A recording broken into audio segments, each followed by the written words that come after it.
Ngayon, ang inyong tagapagbalita. Magandang gabi Pilipinas, sa namang oras sa buong mundo. Narito na ang Bombo Network News sa Evening Edition araw ngayon ng Lunes, Pebrero 9, 2015. Sa ulo ng ating mga balita, sinibak na hepe ng Special Action Force nagisa sa Senado sa pumalpak na koordinasyon habang resigned PNP Chief Alan Purisima sinabundin ng mga senador sa naging papel nito sa Mama Sapano Operations.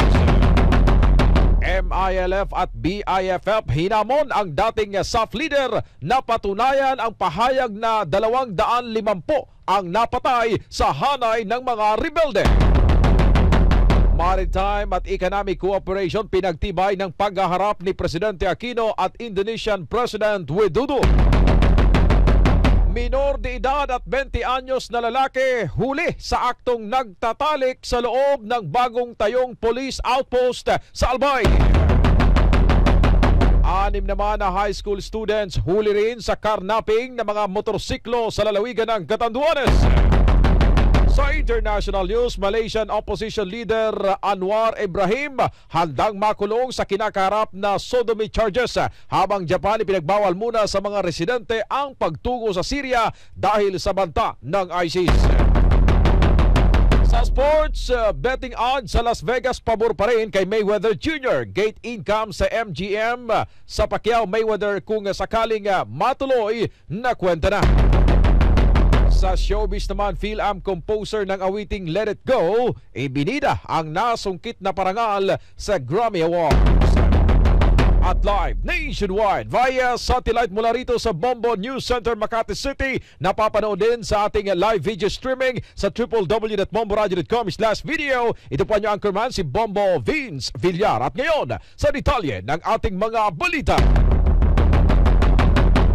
Standby lamang kay Bombo June Desca mula dyan sa Senado, mga kaibigan, dahil babalikan natin ang mga kaganapan kanina sa hearing kung saan nasabo ng husto ito pong si resigned PNP Chief Purisima at maging ang dating commander ng Special Action Force na si General Napeñas. Samantala muna, mga kaibigan, ang Mama Sapano Operation ay sadyang itinago raw sa kanila. Ayon yan kay PNP OIC Chief Espina, tiniyak na maganda pa rin naman ang kanilang relasyon sa AFP, partikular silang magmista. Alamin natin ang detalye mula kay Bombo Annalise Soberano.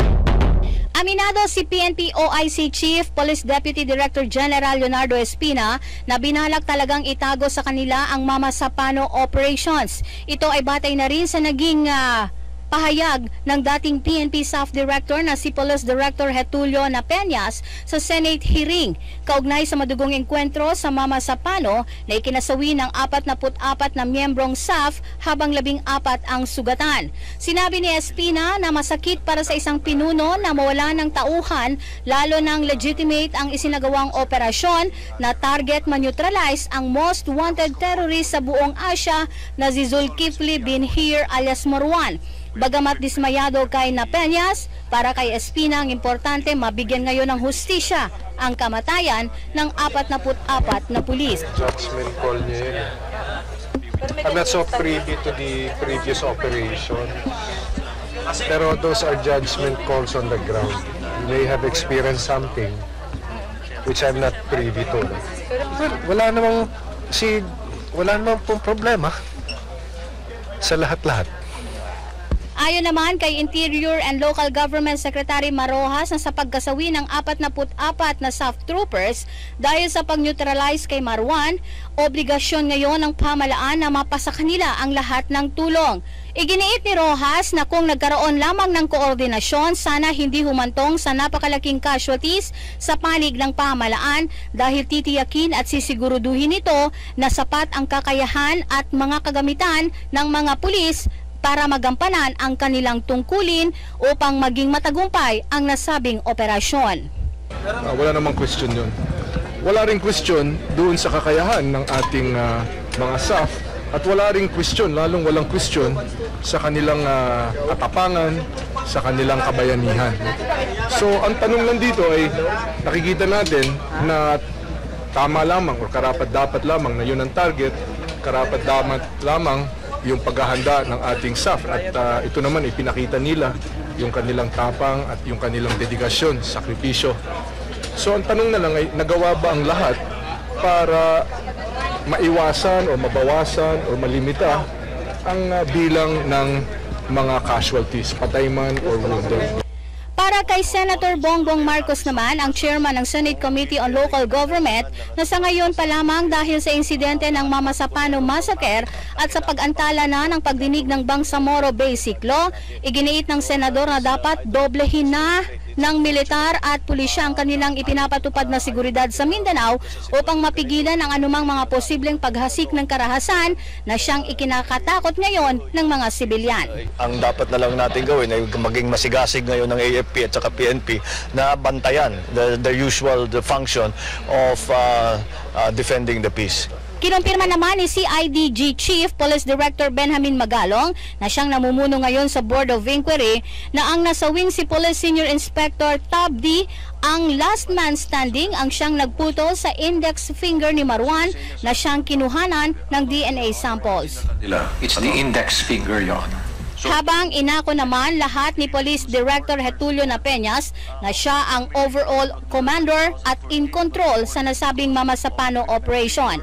Nasa 100,000 naman ang gastos ng PNP SAF sa nasabing operasyon kung saan ginamit ito sa pagkain at mga sasakyan ng tropa na sangkot sa operasyon. Bagamat pawang mga mista ni PNP OIC Chief Leonardo Espina, sina AUP Chief General Gregorio Pio Katapang, resigned PNP Chief Alan Purisima at Western Mindanao Command Chief Lieutenant General Rustico Guerrero, ay sinabi ni Espina na okay naman ang kanilang relasyon kahit nagkaroon pa ng issue kaugnay ng madugong Mama Sapano encounter.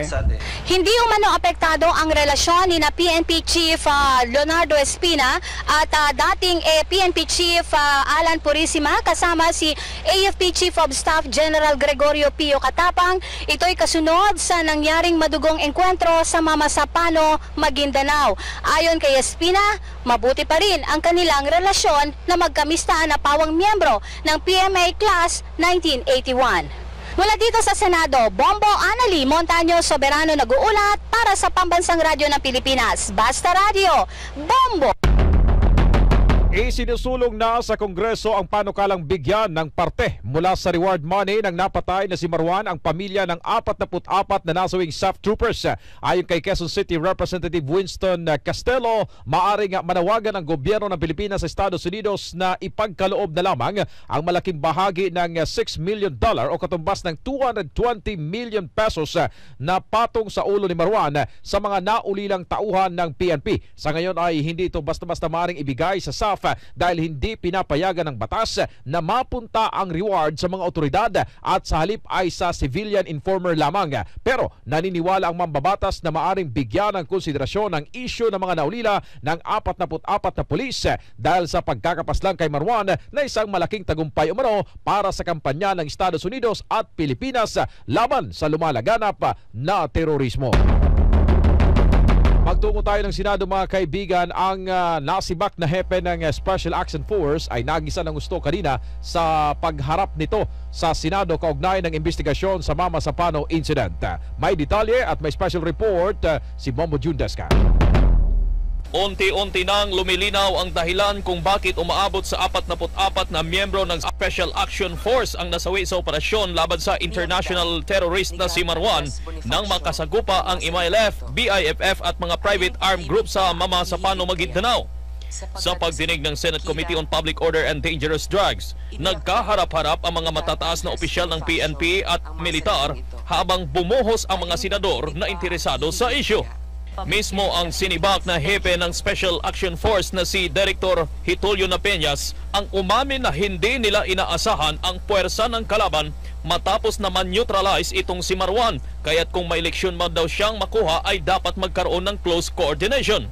Sa initial na investigasyon ng Board of Inquiry na inilahad ni CIDG Chief Police Director Benjamin Magalong, lumalabas na hindi nasunod ang original na plano ng SAF, lalo na nang palabas na sana ang tropa ng SAF matapos na man-neutralize itong sa Marwan dahil sa naiba ang kanilang ruta. Reflected in the slide were special projects against Marwan and their status. A total of 10 operations were launched. Only the last succeeded in neutralizing these international terrorists. Clearly, with their renowned notoriety and record of terror activities, clearly, Marwan and Usman are high-value and priority targets whose arrest or capture was rightfully and legitimately pursued by the state. Mag-alas 5:30 na kasi ng umaga, Enero 25 nang ipagbigay alam ng SAF sa pamunuan ng 6th Infantry Division ang kanilang operasyon laban kay Marwan kung saan nagkaputukan na. Pero alas 5 na ng hapon nakapaglunsad ng kanyon ang militar dahil hindi matukoy ang mismong lokasyon ng naiipit na mga SAF troopers. Bagamat may naunang mga military support na ipinadala ang 6ID pero hindi naman agad nakapag-penetrate para iligtas ang mga SAF troopers. Gayunman, iginit ni Peñas na mission accomplished kung maituturing ang operasyon kahit 44 ang nasawi sa kanilang tropa dahil napatay ang international terrorist na si Marwan. At sa kanyang tansya, nasa 250 raw ang nasawi mula sa MILF, BIFF, mula sa kamay ng SAF Commandos. Taliwas ito sa claim ng MILF na 18 lamang ang nasawi sa kanilang hanay.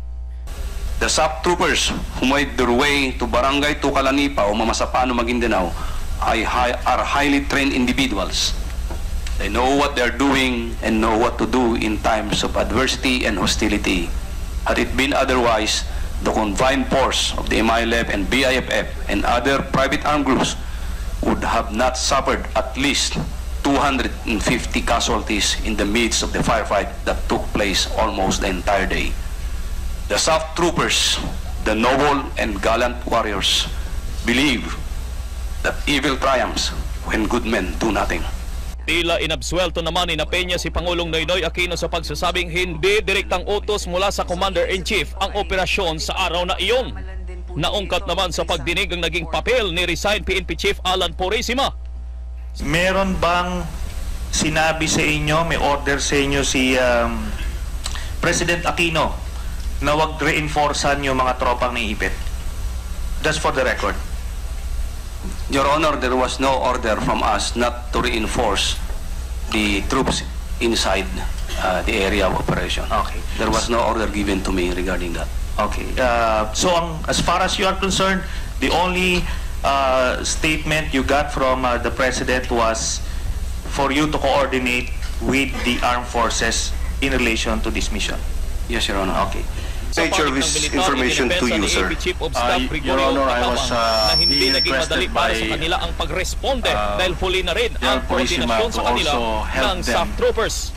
Hindi rin umano nagamit ang air support dahil umiiwas sila sa magiging epekto nito sa umiiral na ceasefire agreement. Samantala, nag-isa naman sa Senado ang chairman ng MILF Coordinating Committee on Cessation of Hostilities na si Racid Ladjasan. Nang aminin na alas 6:30 pa lamang ng umaga ay alam na pala nila na gobyerno ang kalaban ng kanilang mga tauhan, ngunit umabot pa sa maghapon ang sagupaan. Depensa ni Ladjasan, hindi nila madaling makontak ang tropa dahil sa tindi ng bakbakan. Pero yung pag-execute po ng ceasefire ay hindi po madali with considering po yung situation sa ground at yung mga communication po na constraints. Yung po ang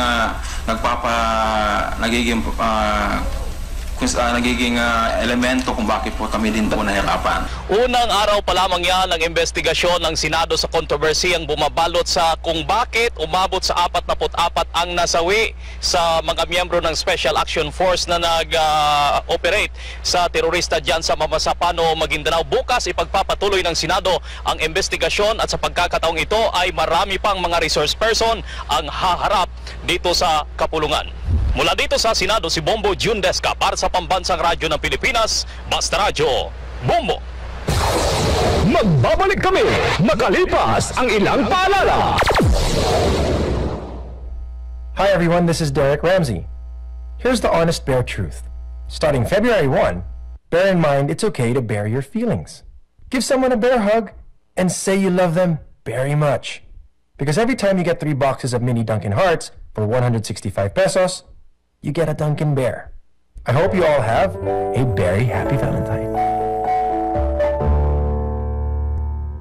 Get the Dunkin' Bear for someone you like very much until February 15 per DTI FTEB SPD permit number 6364 series of 2014.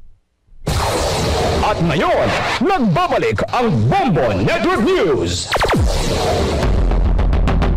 Oras natin sa buong Pilipinas, 15 minuto po makalipas ang alas 6 ng gabi at ang bahaging ito ng ating newscast ay hatid po sa atin ng Dunkin Donuts. Samantalang MILF at BIFF hinamon ang dating SAF leader na patunayan ang pahayag nito na 250 ang napatay sa hanay ng mga rebelde sa Mama Sapano incident. May detalye si Bombo Dennis Amito. Naghamon ang Bangsamoro Islamic Freedom Fighters o BIFF at Moro Islamic Liberation Front o MILF kay dating Special Action Force Commander Getulio Napeñas na patunayan ang kanyang aligasyong nasa 250 ang napatay ng mga pulis sa hanay ng dalawang grupo. Ayon kay MILF Vice Chairman for Military Affairs Bon Alhaq, bagamat imposible ang naturang pahayag, dapat umano itong patunayan ni Napeñas. Naniniwala ang opisyal ng naturang rebelding grupo na ibinasilang ng nasibak na Police General ang mga sinabi nito sa kanyang mga espekulasyon. Tila pati ang mga batumano ay naisama na rin sa bilang. Naniniwala naman ang BIFF na nagkamali ng bilang ito si Napeñas at mali ang nakalap nitong impormasyon. Ayon pa kay BIFF spokesman Abu Misrimama, iisang napatay sa kanilang tropa kaya nagulat sila nang marinig ang naturang pahayag ng nasibak na pulis. Pero tiniyak naman ng dating SAF chief na sapat ang hawak niyang impormasyon para patunayan ang inilahad na bilang. Para sa Bombo Network News, Bombo Dennis Hamito nag-uulat para sa Pambansang Radyo ng Pilipinas, Basta Radio, Bombo! Iniling ngayon ng ilang mambabatas na maging joint investigation na ang ginagawang pagsisiyasat ng DILG at DOJ sa usapin ng Mama Sapano encounter. Ayon kay LP-GMA Party List Representative Arnold T., magpapabilis sa proseso ng investigasyon kung dalawang ahensya na ang magtutulungan. Malaking kabawasan din umano ito sa resources dahil isang pagkakataon na lamang na ipatatawag ang mga testigo. Makakatulong din ang mabilis na aksyon upang maiwasan ang tumatagal na demoralisasyon sa hanay ng PNP. Pabor naman ang liderato ng Kamara sa joint investigation ng iba pang sumisiyasat sa kaso para sa mabilis na paglabas ng resolusyon. Magtungo muna tayo ng Palasyo Malacanang, mga kaibigan. Maki-update tayo sa pagbisita ng leader ng bansang Indonesia dito po sa atin sa Pilipinas. At ang Maritime at Economic Cooperation daw ay pinagtibay ng paghaharap na ito ng ating Pangulo at ng Pangulo ng Indonesia. Mula Malacanang, may detalye si Bombo Raymond Dinaza. Bombo Vince, pinagtibay pa ngayon ng Pangulo Aquino at Indonesian President Joko Widodo ang pagkaibigan at kooperasyon sa maraming aspeto ng Nasyon Pilipinas at ng Indonesia. Sa ilang joint statement, matapos ang ilang meeting, sinabi ni Pangulo Aquino na ilang kasunduan at pinirmahan para malawak ang ugnayan ng Indonesia at ng Pilipinas. Kabilang dito ang kasunduan laban sa narcotics o illegal drug trafficking, migrant protection at technical education assistance. Napag-usapan din ang kooperasyon sa maritime defense at regional security. Sa ilang panig, labis naman ang masalawan ni Widodo sa mainit na itanggasan niya ng Pangulo Aquino. Kaya tiniyak na matiling mapit na kagaya ng Pilipinas ang Indonesia sa usaping pang-ekonomiya at pang-mataan. Kasama ito, ibinawag naman ni Widodo ang relasyon ni Pangulo Aquino at Dumano sa World Economic Forum at Indonesia-Africa Summit ngayon sa Jakarta at Bali, Indonesia. Napang-bahagi ng pahayag na Pangulo Aquino. Indonesia has always been ready to assist the Philippines during times of disaster. They were quick to provide financial and logistical support in the wake of Typhoon Haiyan. To our Indonesian friends, on behalf of the Filipino people, I express our nation's gratitude for your help, and I assure you that our nation will always be prepared to repay your kindness. President Widodo and I had a fruitful discussion that covered the considerable expanse of cooperative activities between our countries. On top of this, we also spoke about possible areas that could be boosted through our increased cooperation towards our people's mutual benefit. One of the highlights of today's discussion was our country's meeting on the minds as regards the protection of migrants and migrant workers. Anong bahagi ng pahayag ng Pangulo Aquino? Samantala, paliwas naman sa ikarasahang bumubis, walang nabanggit na cognized sa pagkakapatlang kay Marwan matapos niyang maglawan na mali yung naunang intelligence report na may kinalaman si Marwan sa 212 Bali bombing at wala naman usapan yung ganyan at din sama sa maritime dispute dahil kapwa magkasundo ang Pilipinas at Indonesia sa pinagawang teritoryo sa West Philippine Sea. Mula sa Malacanang, Bombo Raymond Diaz nag-uulat para sa Pambansang Radyo ng Pilipinas, basta radyo, Bombo! Magbabalik kami makalipas ang ilang paalala. Hi everyone, this is Derek Ramsey. Here's the honest bare truth. Starting February 1, bear in mind it's okay to bare your feelings. Give someone a bear hug and say you love them very much. Because every time you get 3 boxes of mini Dunkin' Hearts for 165 pesos, you get a Dunkin' Bear. I hope you all have a very happy Valentine. Get the Dunkin' Bear for someone you like very much until February 15 per DTI FTEB SPD permit number 6364 series of 2014. At ngayon, nagbabalik ang Bombo Network News. Sinamahan ni dating Pangulo at ngayon ay Manila Mayor Joseph Estrada si Indonesian President Joko Widodo sa sinagawang replaying activity sa Rizal Park. Ayon kay Estrada, napakahumble ng Indonesian leader at simple lamang ang kanilang naging pag-uusap. Matapos mag-alay ng bulaklak sa monumento ni Dr. Jose Rizal, naglibot ito sa iba pang lugar sa Maynila bago nagtungo sa Palasyo Malacanang para sa kanyang courtesy call kay Pangulong Benigno Aquino III. Samantala sa iba pang balita, nilinaw ni CIDG Chief Benamin Magalong na wala silang natatanggap na surrender feeler mula kay dating Colonel Cesar Mancao. Tugon ito ni Magalong matapos una nang sabihin ni Mancao na magpapatuloy na lamang siya sa pagtatago kung hindi PNP ang ahawak sa kanyang kustudiya. Pero para kay Magalong, bukas ang kanilang mga linya ng komunikasyon para sa pagsuko ng dating police officer at alam niyang batid ito ni Mancao. Dismayado naman si Justice Secretary Laila de Lima na hindi pa rin tinutupad ng puganting si Mancao ang mga sinabi nito sa media na susuko sa lalong madaling panahon. Magtungo tayo sa ating mga provincial stations. Opisina ng alkalde sa lalawigan ng Capiz, niransak ng mga magnanakaw, higit kalahating milyong piso natangay mula Bombo Radyo Rojas. May detalye si Bombo Elnor Basinang.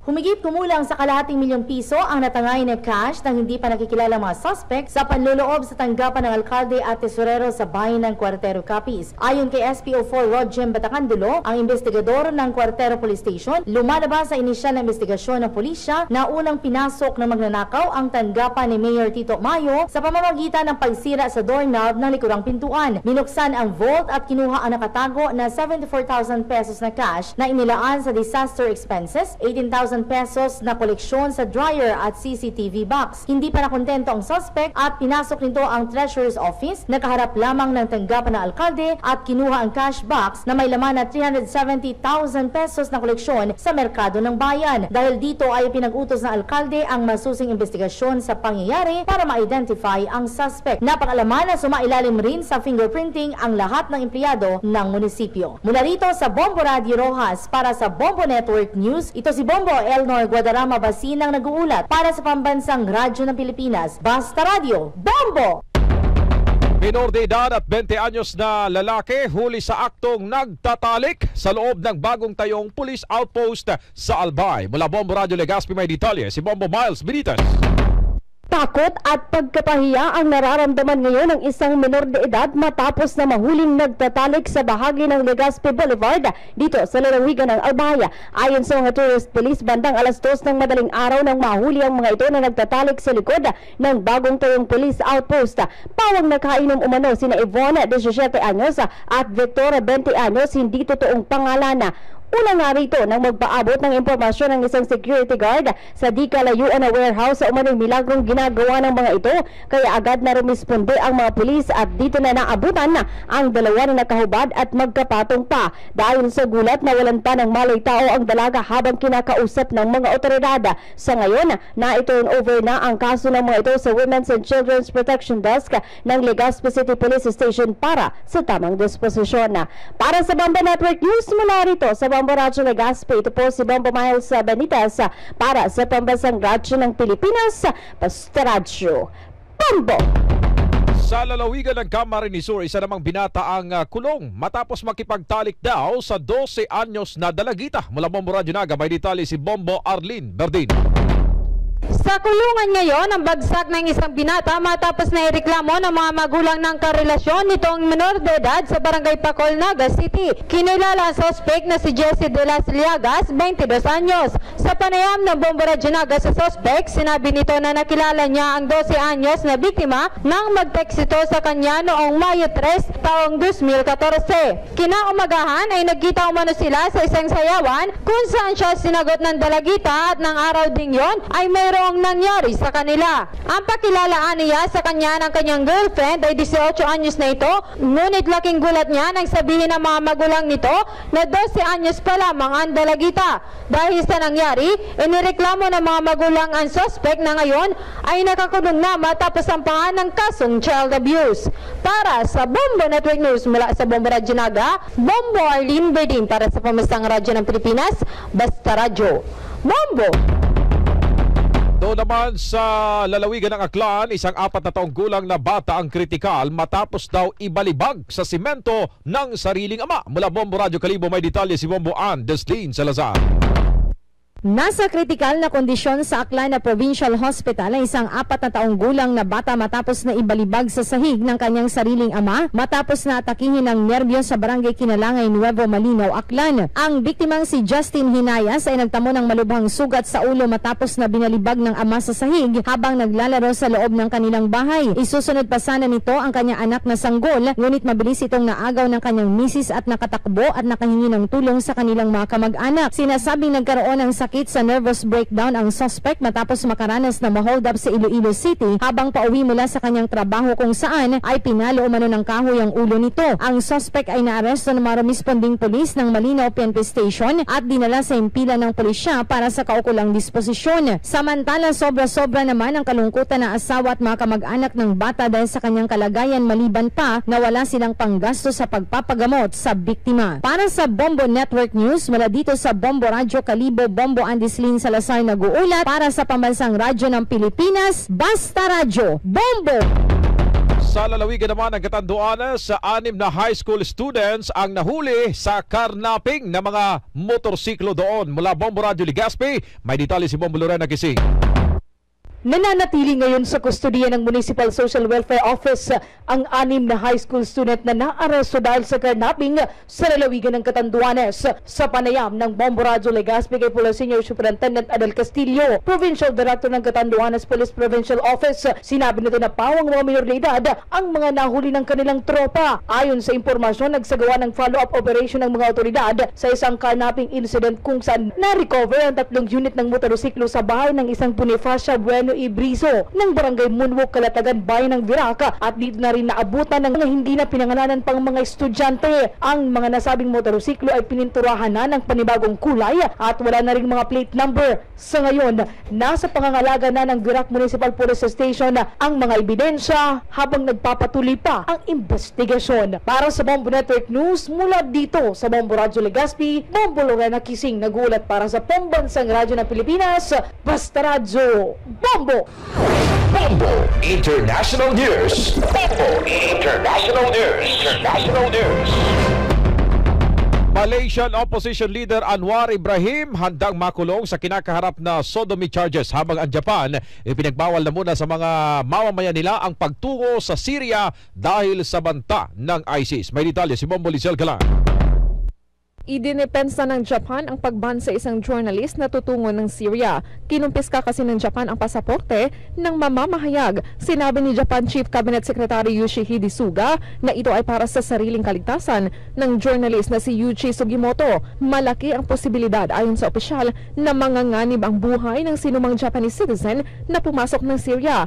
Pinangangambahan ng Tokyo na maulit ang nangyari sa 2 Japanese na pinugutan ng ulo ng ISIS. Nagbanta kasi anya ang ISIS na papatayin ang mga Japanese. Iginiit pa ni Suga na binigyang konsiderasyon ng gobyerno ang freedom of the press maging ang responsibilidad ng Tokyo na protektahan ang mga mamamayan nito sa ginawang pagkumpiska ng passport ng journalist. Sa kabilang dako, nakahanda si Malaysian Opposition Leader Anwar Ibrahim na makulong muli sakaling hindi pagbigyan ng korte ang kanyang apela sa kinakaharap na sodomy charges. Ayon kay Anwar, umaasa siya sa patas na desisyon ng top court ng Malaysia para sa kanyang huling apela. Ngunit hindi umano siya masyadong kampante sa ilalabas na desisyon ng korte. Bukas ay ibababa na ang desisyon sa kasong sodomy na kinakaharap ni Anwar. Sakaling makulong ang 70-year-old na dating Deputy Prime Minister ng Malaysia, bahala na umano. Kung makulong daw sa ikalawang pagkakataon, magiging mahirap ito sa kanyang pamilya. Si Anwar ay inakusahan ng dating aide niyang lalaki na pinilit niya itong makipag-sex. Ang sodomy kahit consensual ay isang krimen sa Malaysia at maaring makulong ng hanggang 20 taon. Bombo Lizal Galan para sa Pambansang Radyo ng Pilipinas. Basta Radio. Bombo! Samantala, muli nating balikan mga kaibigan ang mga kaganapan kanina sa pagdinig ng Senado kaugnay po ng Mama Sapano incident. Ang resigned PNP chief na si General Alan Purisima ay isa rin sa mga opisyal na nagisa ng mga senador. Nagbabalik si Bombo June Desca. Bombo Vince, nagisangan ng husto sa Senado ang nagbitiw sa pwesto na si dating PNP Chief Director General Alan Purisima kaugnay ng umano'y naging papel dito sa operasyon ng Special Action Force laban sa international terrorist na si Marwan dyan sa Mama Sapano, Maguindanao. Sa kanyang pagharap sa investigasyon ng Senado, idinepensa ni Purisima na hindi siya ang may hawak sa operasyon. Sa halip ay nagbibigay lamang daw siya ng advice at ito ay hindi order na kailangang sundin ng tropa ni SAF Commander Director Tulio Napeñas. Magugunitang ibidulgar mismo ni Napeñas sa Senado na mismong ipinag-utos sa kanya ni Purisima na huwag sabihin kay DILG Secretary Mar Rojas at OIC Chief PNP Leonardo Espina ang uplan exodus laban nito kay Marwan. Pero ayon kay Senador TG Ginguna, hindi maidahilan ni Purisima ang pagkunwari na nag-a-advise lamang ito dahil siya ang may hawak sa operasyon dyan sa Maguindanao. Balikan po natin ang naging pagdinig kanina. Na wag na sabihin sa dalawa. So in effect, kasi inorderan mo siya na not to follow the chain of command because the immediate superior of General Napeñas is General Espina. Ano pong nasa utak ninyo? Anong motivation ninyo para sabihin yan? Your Honor, Madam Chair, during my preventive suspension, I did not give any orders to any PNP official or personnel regarding Oplan Exodus. But if ever I uttered words to that effect, it was in the form of an advice, not as a directive or order. But we know from the narration, the way it seems, he was really taking instructions from you. Certainly not from General Espina. And if he was receiving instructions, then you were giving orders. No, Your Honor. And if you say it was a suggestion, I mean, come on, let's not play around with words here. Your Honor, I just gave advice. Advice? Yes, Your Honor. Yan ang balitagtakan sa Senado kanina, Bombo Vince, sa pagitan ni Senador TG Ginguna at nitong si Purisima. Pero may mga napabilib din kay Purisima sa pagiging cool. Kahit pa talagang mainit na rin sa simula pa lang si Senador Ginguna. Actually pinagandaan na siguro yan. Kasi may script na siya yung mga sinasabi niya. Actually yung sagot niya kay Senador TG, kung mapapansin mo, nakayuko siya, yun pala may binabasa siya. May script. Oo, may script siya. At maliban doon, hindi lamang si Senador Tijing yung nag-isa sa kanya actually, si Senate President Franklin Drilon. Bakit sabi niya, Disyembre 4, nasuspindi ka sa kaso mo? Sa mga meeting, kasama ka? Saan ang meeting nagaganap? Doon mismo sa sa White House. Sa yung White House. Sa loob ng Campo Crame, yung quarter ng PNP chief. Pero ang depensa niya, andun lang naman ako pero nakikinig lang ako, hindi naman daw siya naglalabas ng mga orders. Ganun ka, yun, depensa niya Pero sabi ni Napeñas naman, yung hepe, ang sinibak na hepe ng Special Action Force, personal judgment niya naman. Ang ginawa niyang tumalima dito sa kay Purisima. Pero ayon sa mga senador, lumabag sa chain of command itong si Napeñas na tumalima sa suspendidong PNP chief sa operasyon ng kumitil sa buhay ng 44 na miyembro ng Special Action Force. Muli, mula dito sa Senado, si Bombo June Desca para sa Pambansang Radyo ng Pilipinas. Basta Radyo, Bombo! Bombo Sports News! Bombo Sports News! Betting odds sa Las Vegas pabor pa rin kay Mayweather Jr. habang gate income naman sa MGM sa Pacquiao-Mayweather fight kung sakaling matutuloy, nakwenta na raw. May detalye si Bombo Jovino Gala.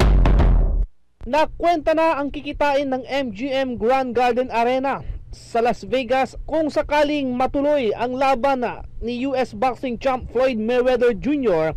at Pinoy boxing champ Manny Pacquiao na gaganapin sa Mayo 2. Sa taya ng MGM Grand ay aabot sa $30 million base na rin sa general admission fee mula $1,000 hanggang $5,000 Ang nasabing arena ay makaka-accommodate ng 6,800 na katao. Dagdag pa ng MGM na sakaling matuloy, ito na ang pinakamaraming mga boxing fans na dadalo sa isang match. Nakadepende rin nila kung ang promoter ay nais nilang taasan ang general admission fee kumpara sa ordinaryong general admission fee. Ang MGM ay lugar na pinili ni Mayweather kung saan nais niyang makaharap si Manny Pacquiao. Sa ngayon ay marami pa rin ang naghihintay sa formal na announcement ni Mayweather kung talaga ito ay matuloy. Samantala, kahit na wala pang formal na anunsyo si Floyd Mayweather Jr. kung tuloy na ang laban nila ni Manny Pacquiao, ay maraming mga betting odds sa Amerika ang pumapabor pa rin sa US boxing champ. Sa pinakahuling boxing odds, lumalabas na 1/3 or 1/3 si Mayweather, na kung saan kapag ikaw ay tumaya ng $100 ay panalo ka ng $300, habang kay Pacquiao naman ay may plus 230 na ang ibig sabihin ay mas dihado sa laban ang pambansang kamao. Sinasabi rin na ang total pay-per-view buys ay aabot sa 3.15 millions. Yan ang ating ulat. Bombo Juvino Galang nag-ulat para sa pambansang radyo ng Pilipinas, Basta Radyo Bombo. Ang bahagi ito ng ating palatuntunan ay hatid po sa ating mga kaibigan ng Dunkin Donuts. Bombo Showbiz Balita. Bombo Showbiz Balita. Ang Filipino-American composer ng awiting Let It Go ay binida ang nasungkit na parangal sa Grammy Awards. May detalye si Bombo Nes Kebia. Isa umanong karangalan sa Filipino-American composer na si Robert Lopez ang nakamit na tagumpay sa ginanap na 57th Grammy Awards sa Los Angeles kanina. Ito ay matapos makuha na nasabing Pinoy composer ang Best Song at Best Compilation Soundtrack for Visual Media para sa awiting Let It Go na soundtrack sa animated film na Frozen. Mismong si Lopez ang nag-anunsyo sa panalo nila ng misis na si Kristen Anderson na kanyang katuwang para mabuo ang naturang awitin. Ayon sa may bahay ng 39-year-old composer, sulit ang naging hirap nila para maging perpekto ang bawat lyrics ng Let It Go na talagang pumatok sa mga bata. Ilan sa tinalo ng Half Pinoy Singer sa Best Compilation Soundtrack ang iba pa mga pelikulang nominado gaya ng American Hustle, Guardians of the Galaxy at The Wolf of Wall Street. Habang sa Best Song naman ay isa sa mga dinaig ng Let It Go ang Everything is Awesome na mula sa The Lego Movie.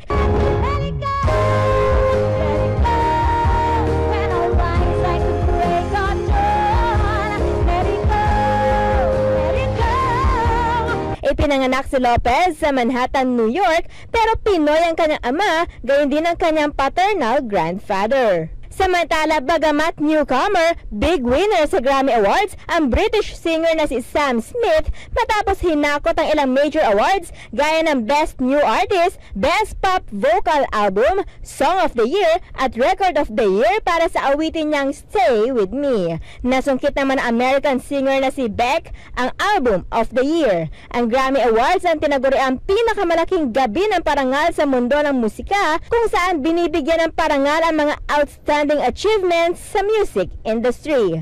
Para sa Bombo Network News, Bombo Nes Kayabya para sa Pambansang Radyo ng Pilipinas, Basta Radyo Bombo! Bombo Business News and Foreign Exchange Rate Update. Foreign Exchange Rate Update.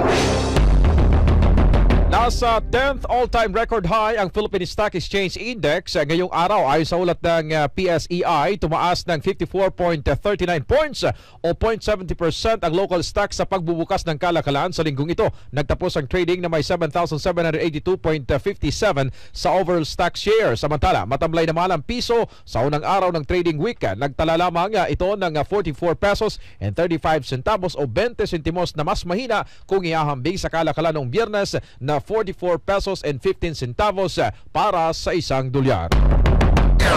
Ang Bombo Business News and Foreign Exchange Rate Update are brought to you by Queen City Development Bank. Luzon, Visayas, Mindanao, maging sa buong mundo, yan po ang kabuuan ng ating pagbabalita sa Bombo Network News Evening Edition. Araw ngayon ng Lunes, Pebrero 9, 2015. Samantala, balikan lamang po natin ang ating mga headlines. Sinibak na hepe ng Special Action Force nagisa sa Senado sa pumalpak na koordinasyon habang resigned PNP Chief Purisima sinabundi ng mga senador sa naging papel nito sa Mama Sapano Operation. MILF at BIFF hinamon ang dating SAF leader na patunayan ang pahayag na 250 ang napatay sa hanay ng mga rebelde sa nangyaring insidente sa Mama Sapano. Maritime at Economic Cooperation pinagtibay ng paghaharap ni Presidente Aquino at Indonesian President Widodo. Minor de edad at 20 anyos na lalaki huli sa aktong nagtatalik sa loob ng bagong tayong police outpost sa Albay. 6 na mga high school students huli sa carnapping ng mga motorsiklo sa Catanduanes.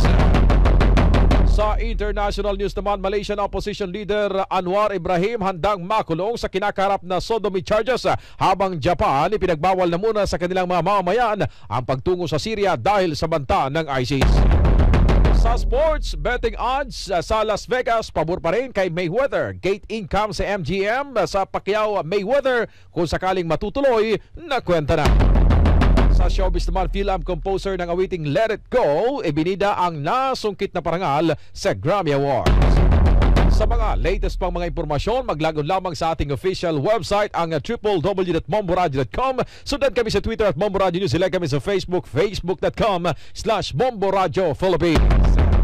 At live nationwide via satellite mula rito sa Bombo News Center, Makati City. Inyo rin pong napanood sa ating live video streaming sa www.bomboradio.com/video. Ito po ang anchorman, si Bombo Vince Villar, para sa pambansang radyo ng Pilipinas. Basta Radyo, Bombo!